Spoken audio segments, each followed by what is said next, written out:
Good evening and welcome to the Bloody Scotland Book Club for April. My name is Craig Robertson and I'm your host for the next hour as we discuss three cracking books, which I hope you've been reading across the last month. Joining me to discuss them, we have three erudite and educated reviewers. We have Sharon Bairden, reviewer, blogger, and now author. Latest novel, You Need Me, is out now. We have Suze Clarke Morris, reviewer, crime fiction fan and expert. And we have live from New Zealand this morning, where it's before 6 o'clock in the morning, I believe. We have Craig Sisterson, who is a reviewer, a blogger, all things crime, and whose novel Southern Crime Cross is the Bible on Antipodean crime. Tonight, we have three very different books with similar themes. We have The Other People by Paul Cleave. We have Rabbit Hole by Mark Billingham, and we have The Cursed Girls by Carol Ramsay. We are going to kick off talking about The Other People, but before we do so, here's a reading by the author himself, Paul Cleave.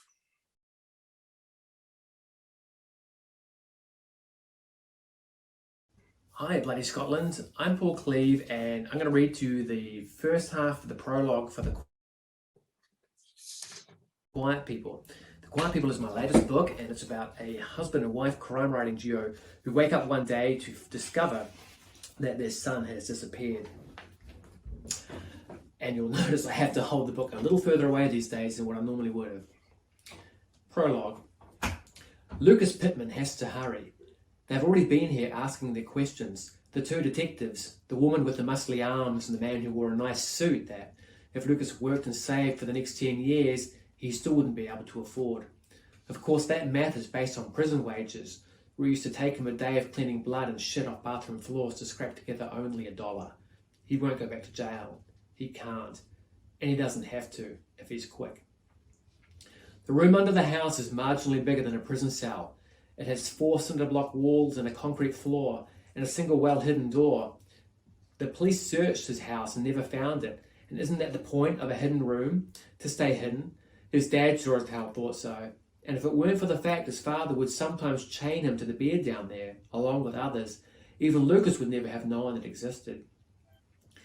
Even so, if the police are coming, and they do manage to find the room, finding it empty is a hell of a lot different from finding it with a couple of drugged children inside. He doesn't want this to end, but what choice does he have? Somebody knows. That couldn't be any more obvious. But what isn't obvious is who. He opens a closet door in the hallway. Jackets hang on hooks and shoes litter the floor. He scoops the shoes out, then lifts away the carpet and removes the baseboards. It always takes a little time, and in the past Lucas has never minded. After all, he's done real time, and he knows the difference between having to spend 2 minutes gaining access to a room and spending 10 years being confined in one. But now it's different, because now there is Zach Murdoch, and having Zach Murdoch in his secret room has changed everything. He hurries with his work. Slotting the baseboards out reveals the holes he can slide his fingers into to pull the square piece of floor up. He lifts it and leans it against the wall. He climbs quickly down the ladder. There is no time to hesitate. The boy is still drugged. He's wearing a yellow t-shirt with a picture of a bus on it. Lucas used to wear a similar one when he was that age. He can remember his mum giving it to him for Christmas one year, and his dad tearing it off him the next. He's going to miss this boy. He's going to miss seeing him in the clothes that remind Lucas of his childhood. He's going to miss giving him a better life than he had growing up. Limp, the boy's so light there's no difficulty carrying him up the ladder. He puts the floor back into place, and the baseboards, and the carpet, and then the shoes. It's all taken too much time. He carries the boy quickly to the car in the garage. He squeezes him into the trunk. If there were room for both boys, this would go twice as fast, but there's not. And he never anticipated having to move 2 children at the same time. He can't exactly prop one up in the front seat, and if he tried, he knows his neighbour would be the first to see, the neighbour who listens when he shouldn't be listening, and pries when he shouldn't be prying. When did a man's business become everybody else's? He adds a short-handled spade. He can hear his dad's voice rattling around on the back of his head, telling him there's no need to dig 2 separate graves, that one larger one will get the job done. And that's it. Hope you guys enjoyed it. Cheers. Well, there you go. I have terrifying and gripping opening to start with. I think it's only fitting with a New Zealand author that we should start with going to New Zealand to talk about this first. Craig, tell us about The Quiet People and what you thought of it. Well, Paul Cleave is a pretty outstanding crime writer. I've thought for more than a decade. I came across his books. In fact, it was one of his books was the first book I ever reviewed for a magazine about crime fiction. I reviewed one of his and another New Zealand book by Van der Simon back in 2008, which is what got me into crime fiction.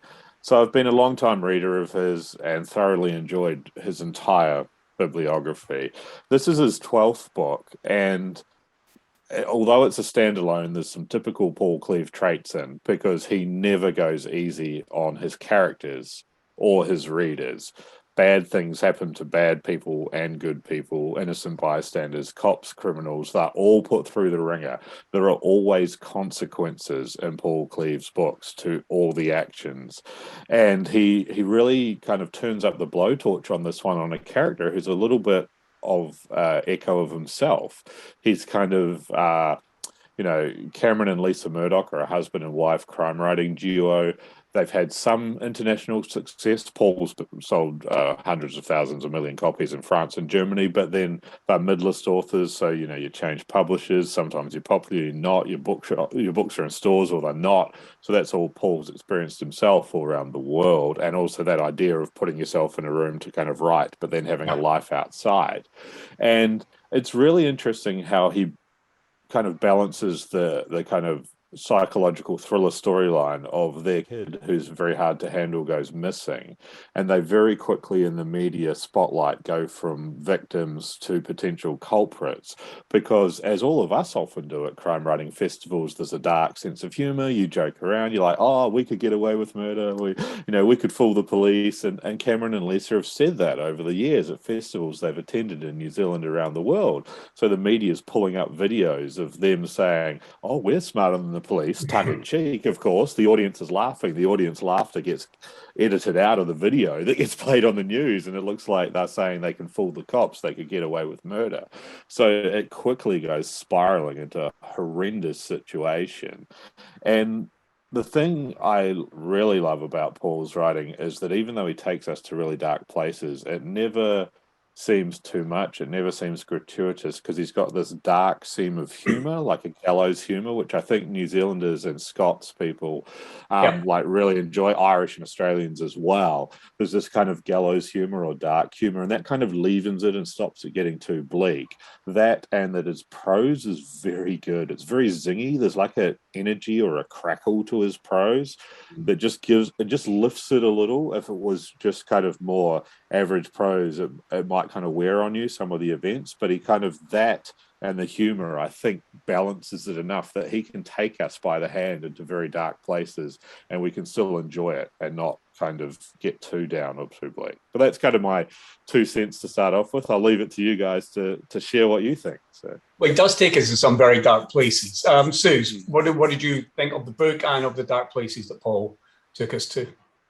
He does, and I'm always wary when I've said this before, I think, when there's a child involved, I kind of automatically, whoa, am I going to be able to, deal with this? It's breakneck. The prologue just keeps going, and it's heart stopping, it's heart racing, heart stopping, and the whole book is like that. The emotions just go right through the ringer. I read it towards the end of last year, and I reread it over the last couple of days, enjoyed it just as much the second time, and went through all those emotions again, even though I obviously knew what was going to happen. I think everything happened so fast, it's so tense. There's the sense of kind of foreboding, a building sense of foreboding.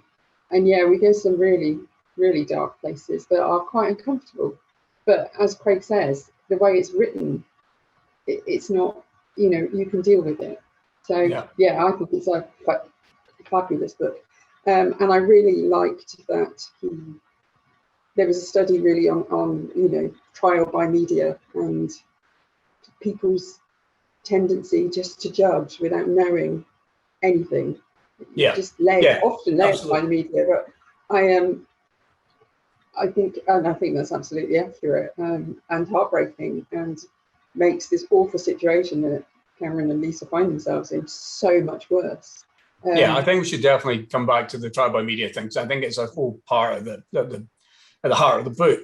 Sharon, this is a book that spirals. Did you? Yeah, absolutely. Feel you were gripping on? Yeah, and I think, you know, when I read the prologue, I kind of thought, all right, am I going to know what's happening here? Is this going to sort of spoil things for me? But it really didn't. It really sort of fed into that building of tension. And throughout the book, I kept on thinking, right, okay, I've got it. I know what's going on here.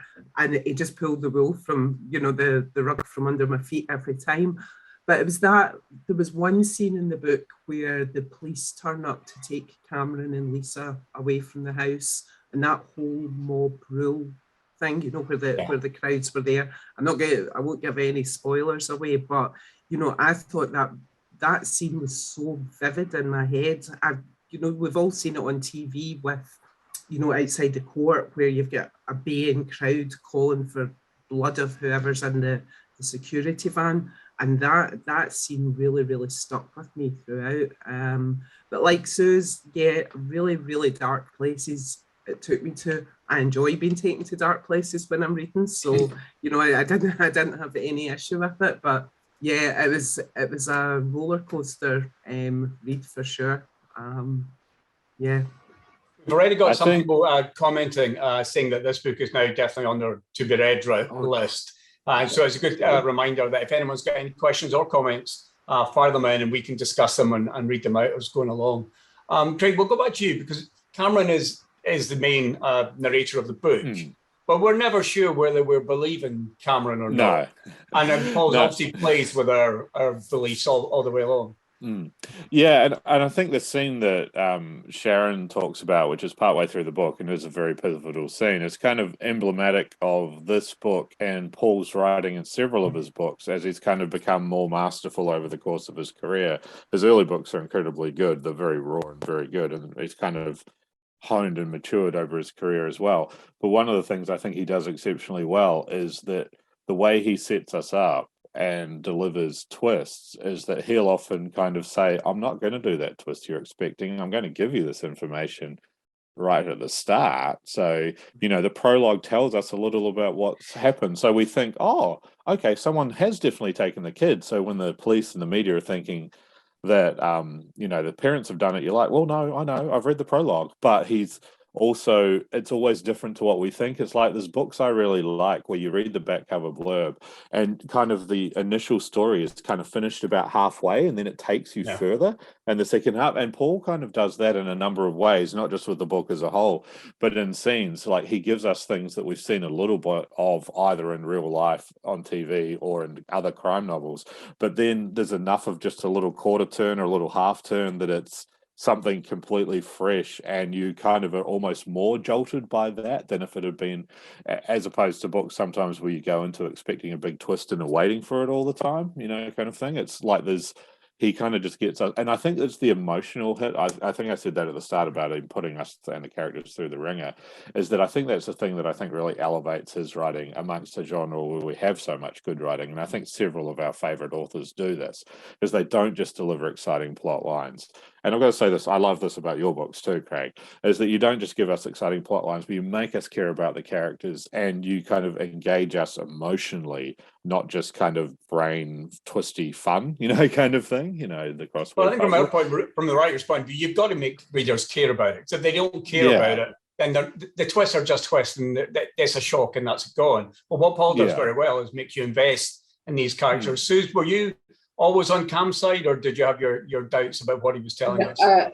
I always wanted to be on Cam's side. I wanted to believe him all the way through, and I went through. I didn't know what to believe. You know, so many times in the book, I thought I absolutely. I thought I had it nailed, and then something would happen, and I'm like, oh, maybe. I remember in my review at the end of last year, I wrote that it didn't feel like I'd taken a breath for the whole book because I was so stressed in a good way. Like Craig said, I really cared for the characters. was so invested. And even this morning I finished rereading it and cried.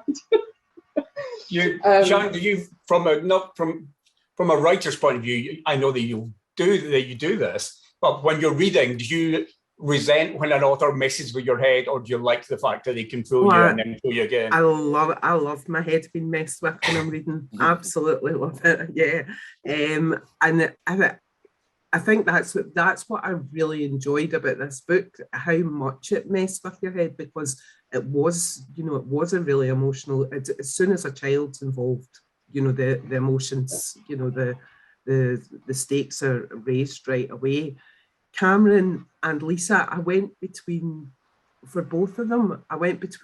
really liking both of them to really disliking both of them, believing one, and then thinking, no, you're a liar, you're telling lies. So yeah, all the way through. And I think when you read so much, you kind of sometimes you kind of work out what's going to happen, and there's maybe a few twists along the way, but you've sort of worked this out.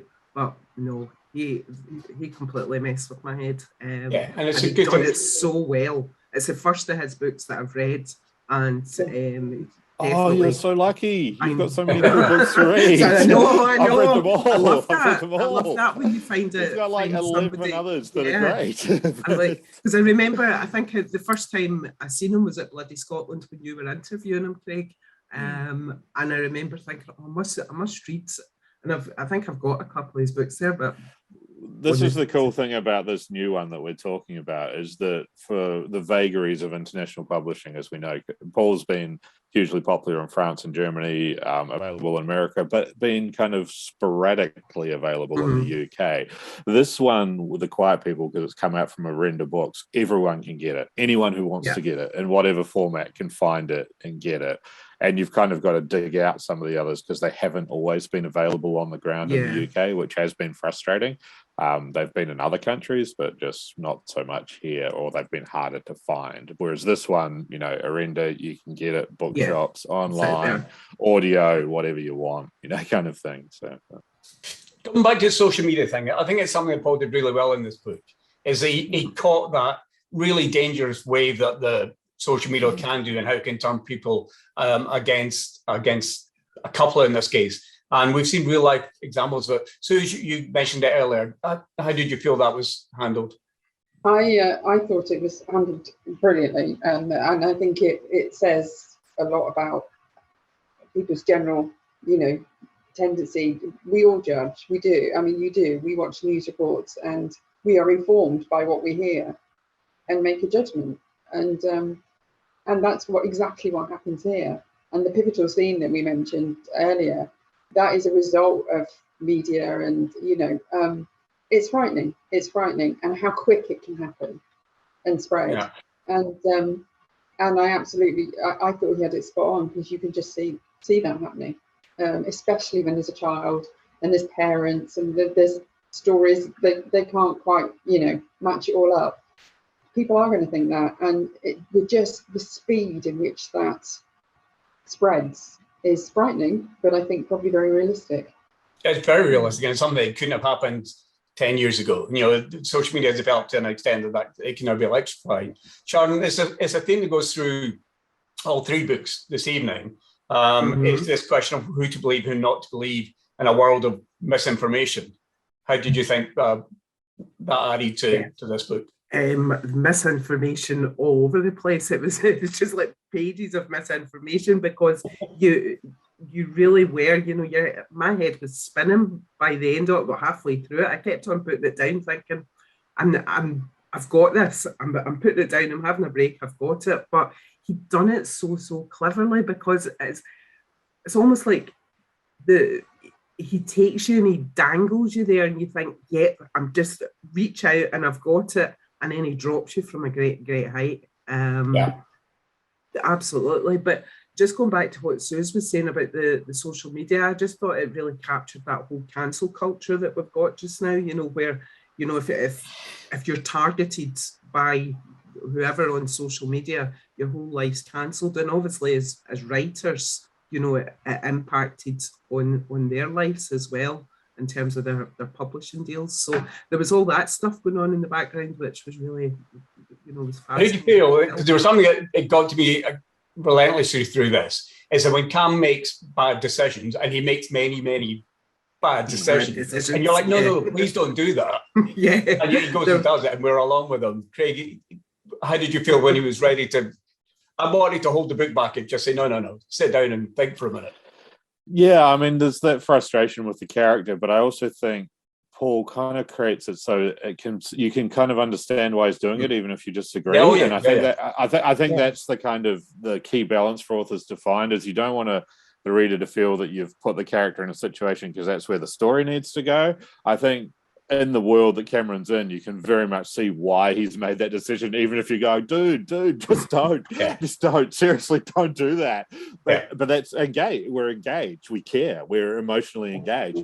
But I think Paul's created this world where it's very realistic for why Cameron is choosing the choices. Oh yeah, absolutely. Even if we would be like from the outside, no man, don't do that. So, that's a skill, and he wants us to say, no, please don't do that. Yeah, all right. Exactly. Last word on this from 2 comments. Andy Lone says that he loved the twists and turns of this book. He read it earlier in the year.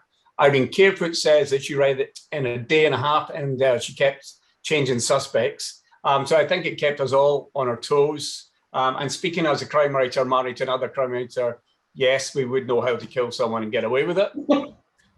And just a little one final epilogue, just for you guys, especially for the Bloody Scotland Book Club. Since I was here in New Zealand and I did a wee road trip around the country, I passed through Christchurch, Paul's hometown, for about an hour on the way to Dunedin to go visit my sister.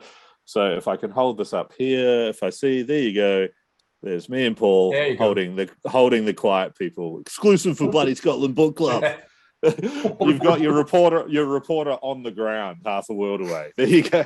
We've got reporters and contacts everywhere. So it's a big thumbs up all round for The Other People by Paul Cleave. We are going to move on to Rabbit Hole by Mark Billingham. And again, before we get into discussion about the book, let's hear Mark read from it.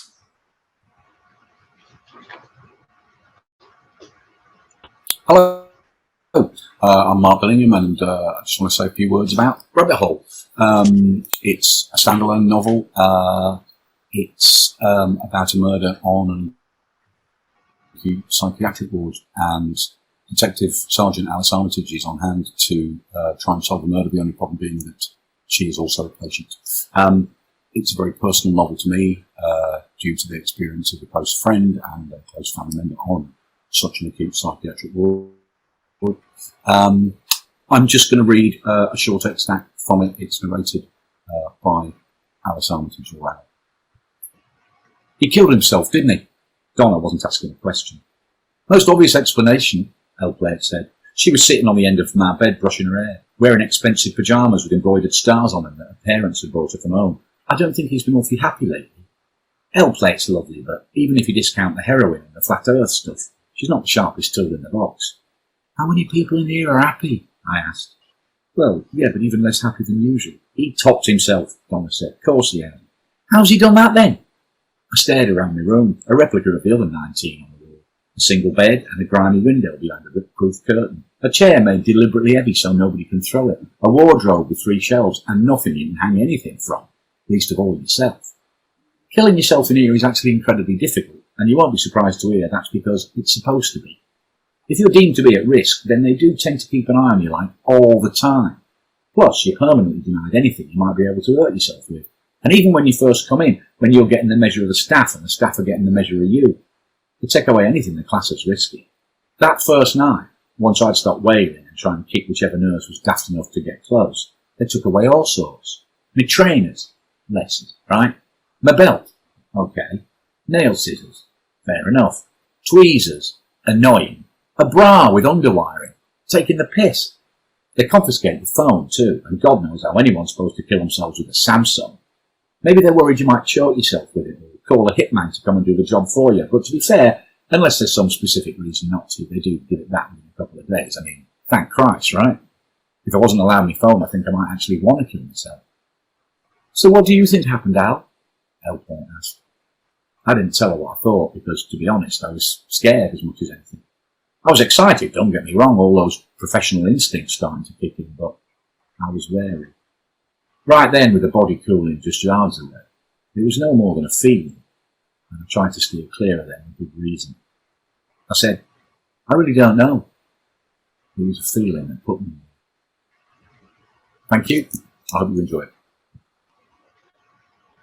Thank you to Mark for his reading. On readings of it, if anyone is into their audiobooks, it's a fantastic audio version of this by Maxine Peake, brilliant actress. That's what I read. Yeah. And she's absolutely superb. Not that Mark did a bad job, he did a very good job, but Maxine is different class. Suze, you're going to kick us off on this one. Tell us about Rabbit Hole. What happens? What did you think?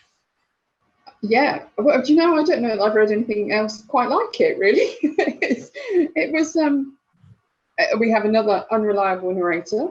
We have a whole host of unreliable witnesses. And we have Alice from the police, who finds herself in a psychiatric ward following an incident at work. And so when a patient on the ward is murdered, she decides that she will investigate, and we follow her down the rabbit hole. It's funny, it's irreverent, it's touching, it's sad. There is a lot of humour through it. It's told from Alice's point of view, and I love that we get it as her thoughts, just as she's thinking, going off at tangents. Just, I send texts like that. I loved that it just was her kind of, her unconscious, thought. I mean, there are some laugh out loud moments, there really are. But there are also some, towards the end, it hit me in unexpected places, I think. I had no idea where we were going with it. I mean, you've got a character that just walks all the time. You've got a character that packs a bag and waits at the door for people who are never going to come pick him up. You've got somebody who covers all the security cameras. You've got such a colourful array of characters. And I loved it, and I loved Mark's writing, the humour through it. Otherwise, I think it's pretty unique. I think will it be everybody's thing, portraying mental illness like that? I don't know. For me, I loved it because I think although it's funny and irreverent, it's very sympathetic, and there's an understanding running through it. So. Yeah, it was a thumbs up from me. Fantastic. Sharon, what about you? I absolutely loved this book. I approached it, I was a wee bit unsure at the beginning, because when, I knew that it was sort of set in an acute psychiatric ward, and I was worried that it might be insensitive, although that I knew that, Mark says it's a very personal book.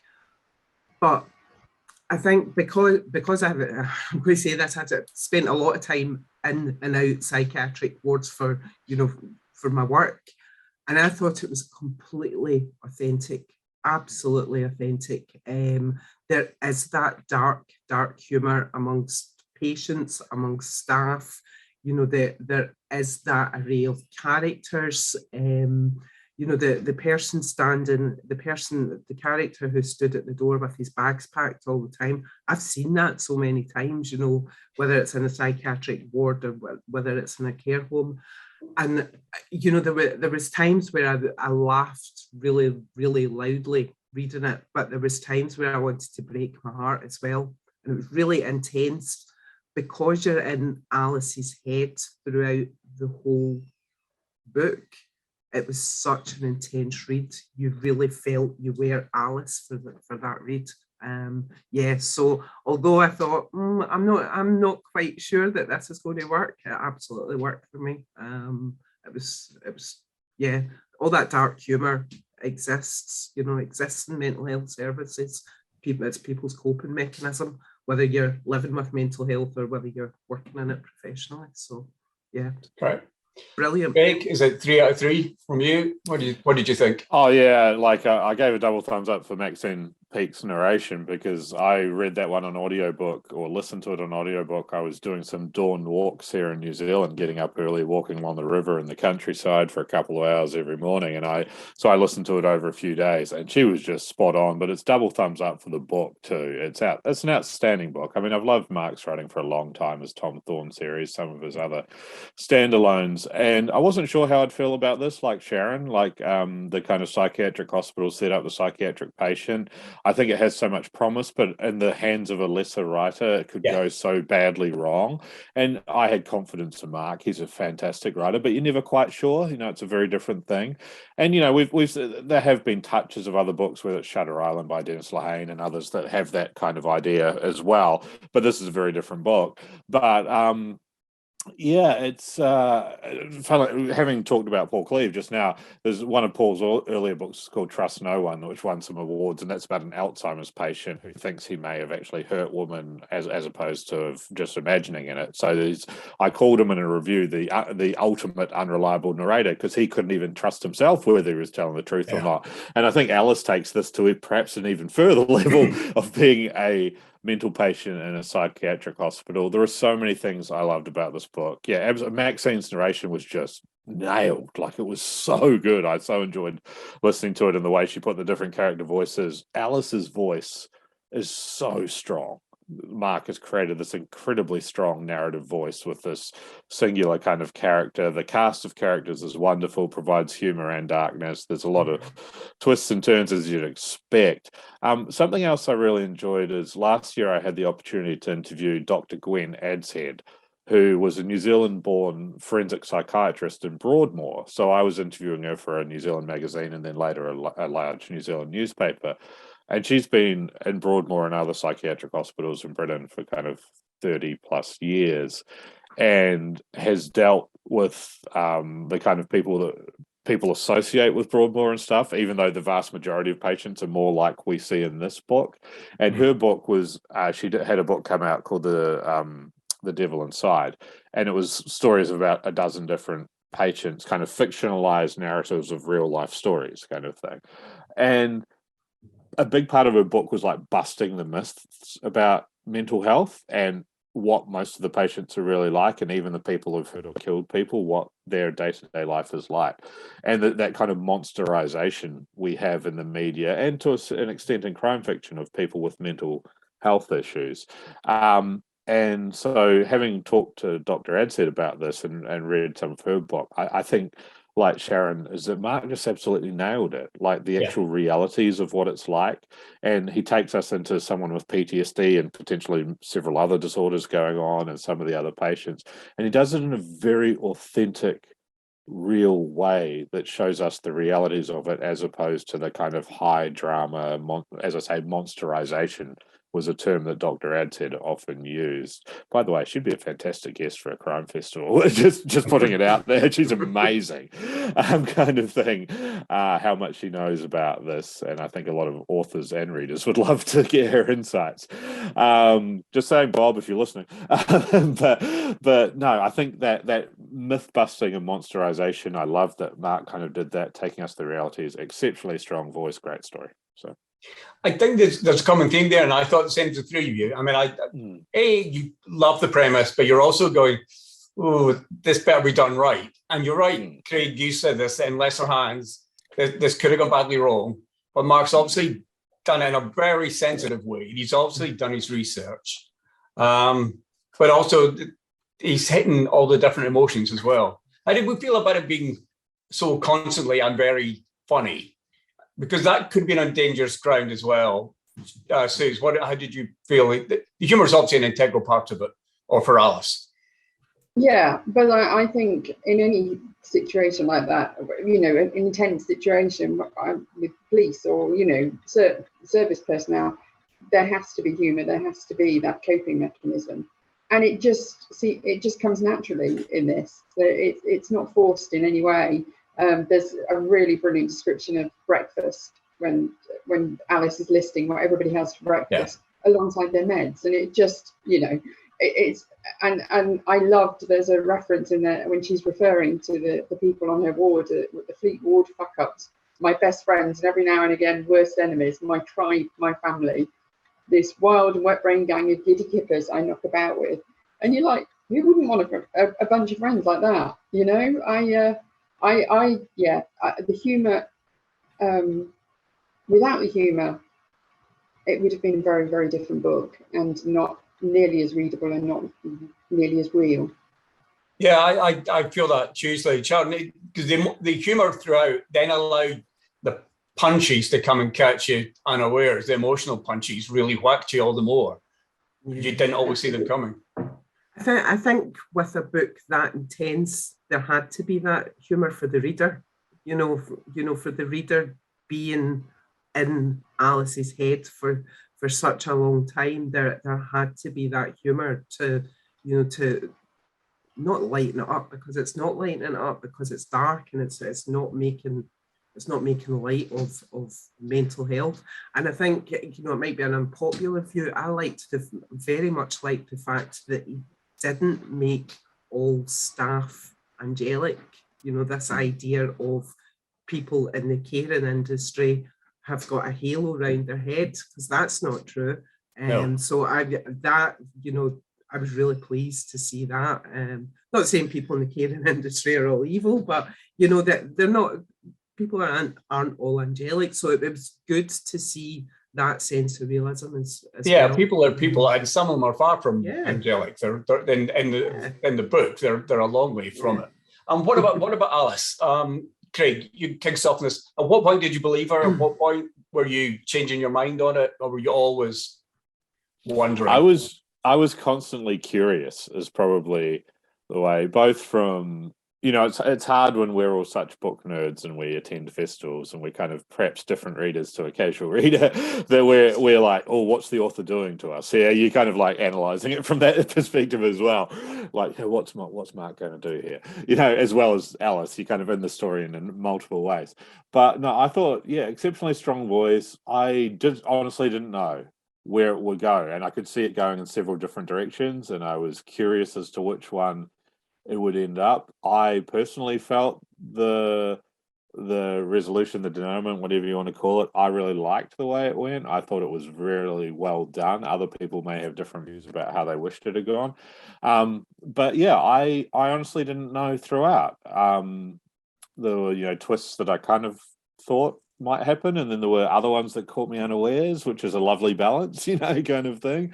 And yeah, I was constantly on the tightrope, is probably the best way to put it. I think Mark did a masterful job, kind of, even when I thought I was maybe sure, I wasn't quite, and when I was full of doubt, I had a little bit of certainty. So it was always that kind of, you know, and I think he did an incredibly good job. I agree. Suze, we know that he's tricksy, so I was never confident as to whether, even when I thought I knew what was going on, that it was going to be something completely different. Were you guessing, or with Alice? Yeah, I can't put it any better than Craig did, really. They're constantly curious, just on the tightrope. I just went in there and went with it, and I didn't know where it was going. As I say, it's a book like no other that I can think I've read, actually. It was just, I want to say bonkers, but you know what I mean. It was. That's interesting. I'm glad you used that, because in the book throughout, Mark uses different words for mental health issues. He uses crackers, he uses bonkers, he uses nut house, but it's Alice that's using them. Yes. So again, in lesser hands, Sharon, that could have ran the risk of offending, but he does it well, and it's part of the system. It's true. It happens. You know, people in, you know, people receiving psychiatric care, people receiving care, don't talk in, you know, the way that, you know, we talk about mental health as a, you know, in a sort of professional sense. People do say, I'm in the nut house. I've been locked up in the nut house. So it was so realistic for me. I felt really frustrated for Alice at times, because although I was like constantly curious, like Craig, there was that frustration because I have seen people who have been telling the truth, but because they have a condition, they're not believed. So, while I wasn't sure where we were going with Alice, when I was believing her at the points where I'm like, yeah, right, okay, I believe you, I felt really, really frustrated for her because nobody else believed her. And I can imagine that whole sense of frustration where you're telling the truth, but also that whole sense of frustration where the reality for who, all the characters in there that they were living, that is their reality. With the guy waiting on his relatives turning up from America, that was absolutely his reality. Yeah, Craig, he kind of warns us right from the off. He calls the book Rabbit Hole. So we know that he's going to take us in twists and turns down there. And a confession, even though I knew about this book ages ago, I knew what the plot was, I knew the character was called Alice. It was only when I started reading this last week that I put those two and two together. And it is Alice down the rabbit hole, which it was one of those, hang on, how could I be so stupid not to have seen that coming? Yeah. But that aside, he does take us, and he warns us he's going to take places, and he does trick us left, right, and centre. But he also plays on that sense that even the person telling the story in those circumstances are unaware of their own reality. And I think he handles that brilliantly. Yeah, absolutely. I mean, he's taken us into a whole wonderland of Mad Hatters, hasn't he? Really, is what he's done. And like we talked about with Paul earlier, is that he just has that balance and that really masterful touch, and he gives us, like, he kind of sets up twists but doesn't give them to us in the way we think, as opposed to a book which is all about the twist, kind of thing, or something like that. And I think. Yeah, just a side note, I just saw on Twitter this week that this book has been longlisted for the Gold Dagger. So congratulations to Mark. That's absolutely well deserved. I saw the list. It's an incredible long list. There's several of my favourite books of the last year on there, and this would be right up there for me amongst 3 or 4 of my other favourites. I think it's an exceptional book. So congratulations to Mark. I think it is. And one of the things that struck me by it, and we talked about Mark's, it's a breakaway from the series, that you could tell he enjoyed himself writing this. Although it was very personal for him, you could see. I imagine it was difficult for him to write, but good at the same time. Yeah, well, I think, Sharon, you'll probably agree with me in this, that books are difficult for authors to write because they're invested in them. The books are usually better for that. Yeah, definitely. And I think that kind of shone through. Obviously, Mark's a talented writer, and we were right to have that confidence that he could do that. But it's shown through that that was something close to his heart. So yeah, thank goodness he got it right. We have comments on this. Louise Colvin says that she absolutely loved this book, Mark, and she listened to it on Audible. Linda K. Peterson says that she's just borrowed the Rabbit Hole kind of from local library. She's also purchased The Quiet People for Kindle. Thank you for those suggestions. Thanks for buying them. Louise Colvin again says she thinks Mark dealt with the impact of the subject fantastically, and at the same time sensitive to the position of the characterization. Well, we all agree with that, absolutely. So double thumbs up all round in the Sisterson method. We are going to go on to our third book of the evening, which is The Cursed Girls by Carol Ramsay. And again, we have a reading from you, from Carol. The Cursed Girls, Prologue, 2004. 4 pink candles burning for me. The cake is blue with 2 cream-coloured ponies standing in a field of peppermint icing, fenced by strands of black licorice. The flickering candles peg the corners of the field, and there's a golden fondant dog burying a white chocolate bone. That will be Udi. Melissa lit the candles as she's 11 and allowed to use matches. We sit about for a while on the big settee, my feet swinging in midair, kicking up the blue and white lace on the skirt of my birthday dress. Melissa looks at the cake while I scan the pile of presents, all wrapped in pretty paper. I can see a box tied in a big red bow, but we sit in silence. Melissa gets bored and leaves the room without a word. I hear her footsteps running up the stairs. Udi sighs as I pat her on the head, watching the first candle fizzle out, sending fine wisps of black smoke to twirl and twist in the cool air of the drawing room.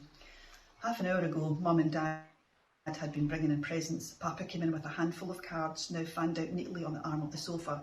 The plates, forks, napkins, cups, all set for my birthday tea. But I'm still waiting. Mum and Dad and Papa have gone somewhere else. They rushed out the door as if there was something more important than my birthday. I climb off the settee and look out the bay window to see Papa hurrying down the long drive, going somewhere exciting. Udi jumps up, her front paws on the window ledge. She isn't allowed in the dining room either. I slide off the chair, ready to follow. We both scamper into the hall and erupt out the front door onto the gravel. Papa is almost out of sight, nearly at the bottom of the garden. Udi and I try hard to keep up with him, but he's walking quickly. I guess where he's going, our favourite place, the Benbury, the pond where the curlew is moored. Papa is planning a wee surprise for my birthday. But he doesn't turn off the drive. He walks towards the woods. Not the sunny bit round the Benbury, but the dark bit where the fairy pools are. I'm not allowed in there. It doesn't seem fair that I'm standing out in the garden on the day of my 4th birthday with only my dog for company. So I call out for Papa as loud as I can. There's no reply except for my echo rolling back across the water. The pond looks warm and welcoming, but I know they are full of deep, dark, cold water. If I fell in, I would never get out. With my hand on Udi's hairy shoulder, I set off after Papa, running down the dark path. We go slowly so that Papa can't hear us, and then I can jump out and shout, "Boo!" It takes me a while to get to the fairy pool, where I see Papa at the overhanging trees on the far bank. He's putting a necklace on. Then he takes a step out across the water. He drops, and there's a thump. Papa dances on the end of the thrumming rope, arms and legs and head all going. Then he winds down until it's only his feet twitching, like his batteries have run out. I see a shadow in the trees. Someone is giving Papa a little push, just to keep him dancing. Nope. I think we lost the very last sentence of Carol's reading there, but you can find it in the book. Sharon, you could kick us off. Tell us about The Curse of People, what it's about. What did you make of it? I think we just missed the last couple of words there, so we're all right. But that prologue, yeah, The Cursed Girls. The Cursed Girls is about Megan Melvick, who has returned to Benbury, her home, to be with her sister who's dying. And although it's a very grand home and a grand estate, it quickly becomes very clear that, you know, money in this case does not buy happiness. And you know the Cursed Girls, that whole sort of theme runs right from the prologue. I just thought that prologue was so chilling, to be told, you know, it was quite clear what the child had just witnessed there in terms of her Papa. To be told that story from the point of view from a child just knocked my breath away from me. That was the second time I'd read the book. I read the book a while ago. So, and sometimes when you read a book again, you don't quite get the same impact, but absolutely gave it, you know, it had the same sort of shock impact. I think this is Carol's first psychological thriller, so this is her first standalone. So it's very, very different from the police procedurals that she writes. It's a very gothic book, very atmospheric. There's again, we are introduced to some quite unreliable narrators. Megan herself, you know, Megan has her own mental health issues. She has a hearing impairment, but you know, and her sister's on her deathbed. But even the way the backstory is woven into the story, and you find out how the two girls have grown up, the family dynamics. Megan's mother left shortly after her sister's wedding, and you know, there's a whole host of mental health issues there, and there's this father who seemed really detached in this fancy grand house that, you know, the family are obviously really, really wealthy. And for me, the biggest character in there was a house. You know, it was just like a horrible house. It just like, it haunted me. It was such an immersive read. And I full disclosure, I'm a massive fan of Carol's work. I think she's a fantastic writer. I always think she makes her readers really work for their enjoyment. Her books are, you know, they're so twisted. They're so, you know, there's there's so many layers to her books, and this being the first psychological thriller, I remember her talking about writing it and saying it was a nightmare. She hated writing the book. She was just going to go back and do her police procedurals. So, but she made a fantastic job of it. She just drips that tension throughout the whole story. It's just laced with tension, and I could feel the hairs in the back of my neck going up reading it. So, okay, yeah, but no visit to the Italian house if it becomes a B&B for you. You're not going to go and stay there. I don't know. I think it might make quite a good venue for a crime writing festival. Well, maybe we should do that. All we need is Carol to build it for us. Yeah. Craig, what did you make of the first girls? Yeah, I'm very much like Sharon. It is a hugely immersive read. It's quite claustrophobic because it's all in and around the house, and the house just has that bad feeling about it. It's not a happy house. There's mental illness through. I mean, I don't even know where to start. There's a feeling of impending doom all the way through, and one of the big characters for me as well was Beth, who is their mother, who isn't in this.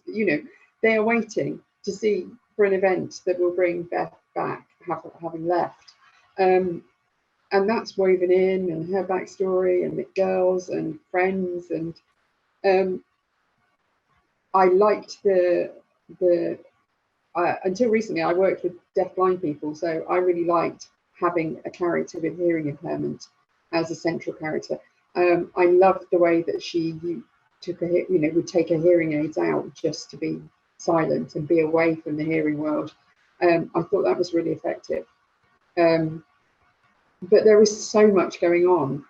There's so much going on with, say, with mental health issues, unreliability, not knowing whether she could trust herself, whether others trusted her, a distant relationship with her father, and that feeling of her when she comes back to the house, that's kind of it. She's going to be tied, and it's just, you feel that dread almost that she has of coming back to the house and coming back to the family.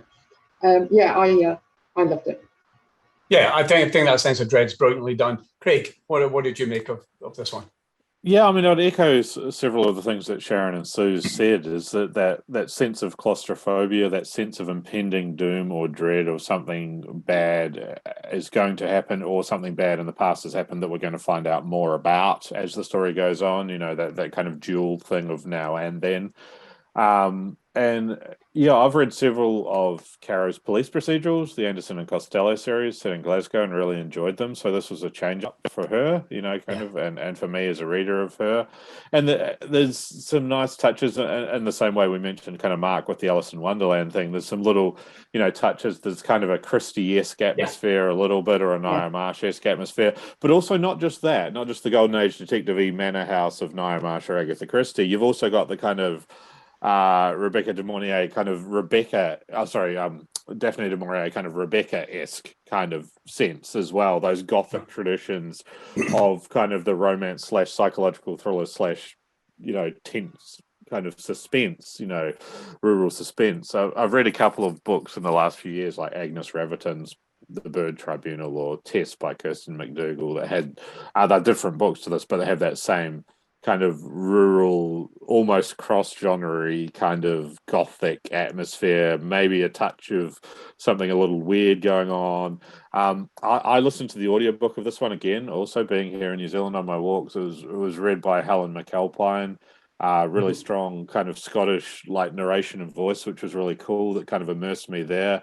So I'm not sure how different the physical reading might be. It made it interesting switching between the character voices a little bit. I'm not sure if that experience would be different on the page, because there's kind of dual narrators a little bit throughout. But yeah, definitely it kind of immersed me there. And an interesting thing, listening to it, is the surname Melvick. And this is an obvious thing Caro did. Maybe it's just a weird thing that was in my head when I'm listening, walking along the river, and it's like Melvick over and over in my head, hearing it. And it's like, it's kind of like Mal like bad, like malevolent, and Vic like victim, and it's the same. This cursed family of like there's some badness and there's some victimness and the tragedy, and that maybe I'm stating the obvious, and that's what Caro intended, but it was like ringing in my head all the time every time the word came up, and that sense of tragedy and badness and general all around not knowing quite what to think. And Caro's a great storyteller, and this is a good book. So it is. It's a very good book, and Sharon, it's old school crime fiction in many ways. I mean, there's lots of nods. As Craig says, it's Christie-esque, but there's lots of mentions of Christie characters throughout the book, just peppered in as little nods, and that's what she's doing. And in many ways, this book could have been set in 1900 because it's about characters.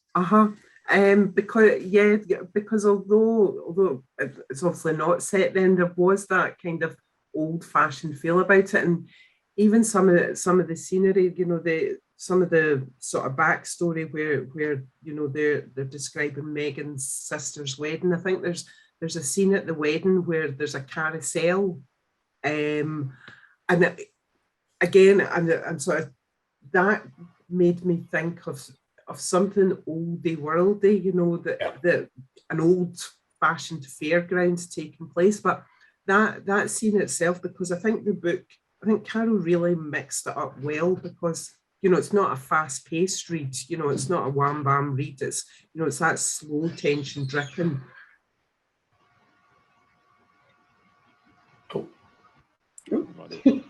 That's an unfortunate.